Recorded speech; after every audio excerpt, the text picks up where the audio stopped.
இது honourable message. 1. சரியான கொள்கையின் அகீதா அவசியம். ஒருவர் தன்னை முஸ்லிம் என்று அடையாளப்படுத்திக் கொள்வதற்கு அவரிடம் அல்குர்ஆன் மற்றும் ஹதீஸ் காட்டித்தந்த சரியான கொள்கைகள் இருக்க வேண்டும். யதார்த்தமான முஸ்லிம் பெயரளவில் மட்டுமன்றி யதார்த்தத்திலும் இஸ்லாத்துடன் தொடர்பிருக்க கொள்கை சரியாக அமைய வேண்டும். அமல்களின் அங்கீகாரம்.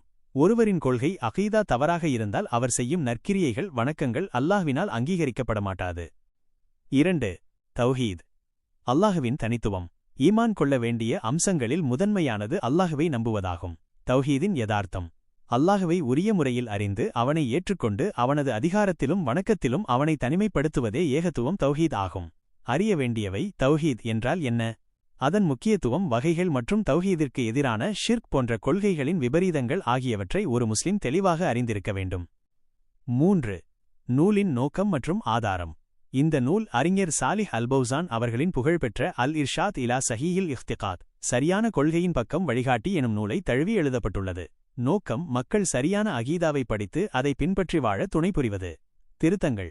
இது அவசரமாக தொகுக்கப்பட்டதால் இதில் எழுத்துப் பிழைகளோ அல்லது கருத்துப் பிழைகளோ இருந்தால் ஆதாரங்களுடன் சுட்டிக்காட்டினால் அடுத்த பதிப்பில் திருத்தப்படும் என்ற பணிவான வேண்டுகோள்.